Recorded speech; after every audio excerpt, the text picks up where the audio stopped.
Call the member for Holt. Madam Deputy Speaker, can I just commend the member for Wright for his comments, and obviously they're sincerely heartfelt. Madam Deputy Speaker, it may come as a surprise to you, but many Australians feel we live in a divided country. They feel that we're divided between the rich and the poor, the employed and the unemployed, the haves and the have-nots, the so-called elite Australians and ordinary Australians, those that promote diversity and those that promote fear. In this divided society, in their view, the community feels in many ways more divorced and separated from political life than ever before. They feel that they have no voice. Powerlessly watching events occurring overseas, waiting for the potential storm of the next global financial crisis, watching the combat in this place, they yearn for a nation united and a sense of national purpose, a national vision. Many are tired of the division, the political division, in this place in particular, intense, necessary, but innovative to the national good. They want unity, they want vision, they want purpose, they want hope, and they want to believe. In reflecting on these sentiments to this particular division and this that is affecting the nation, in many ways the answer is coming from the grassroots to the top. It's a quintessential facet of Australian character. It's when we rally together for the common good. Be it flood or fire, driving rains or ferocious winds, Australians continuously demonstrate what makes this country great. It always rallies together for the common good. But this national characteristic is not confined to how we face emergencies. I see so much evidence of it in my own community, my own seat, and my own neighbourhood. I see it in the efforts and results of those who selflessly volunteer their time and efforts to make our community a better place. These volunteers make an immense contribution to our local community on an ongoing basis, be it conducting magnificent Christmas carols, to literally lighting people's lives up in the lead up to Christmas, to making toys for families with no money, to coaches of special soccer schools. This spirit shines so brightly, it deserves to be recognised and acknowledged by the community at large. These quiet heroes are the glue that bind our community together.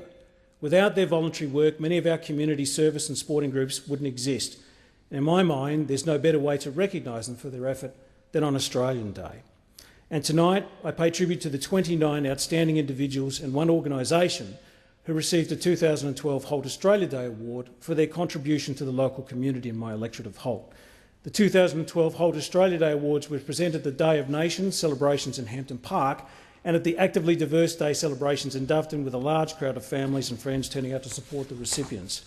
And if I can just read their names into the record: Elizabeth Anning, Cathy Ashdown, David Bladier, Jaden Boyd, Bruce Dusting, Pam and Elvis Dessar, Cecilia Garlick, Peter Cruan, Maladen Crisman, John Francis Lawton, Wendy Murphy, George Nicol, James and Heather O'Keefe, Larry Sebastian, Tony O'Hara, Mary Aldarg, Stanley Burkett, Chris Drysdale, Val Motta, Johnson Munn, Pitharaj Wajitha, Wendy Lee Phillips, Hector De Santos, Paulinus Ronald Smith, Bob Tyler, Jeffrey Ware, Rob Wilson, and members of the Afghan Australian Philanthropic Association.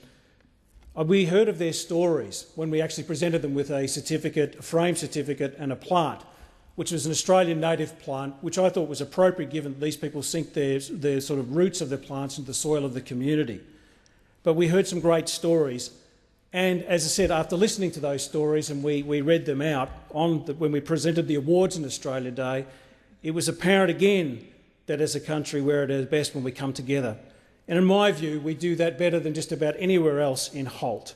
So I'd like to congratulate all those that received the Australia Day Award for their exemplary community spirit and endless hours of volunteer work in making our community a better and a safer place to live, and an example to us all here in this place and to our country at large. There's no doubt in finishing, Madam Deputy Speaker, that there is a sickness in the community spirit. There is disenchantment with the political process. There is a feeling by our community that their voices are not being heard, and that's to the detriment of our national good.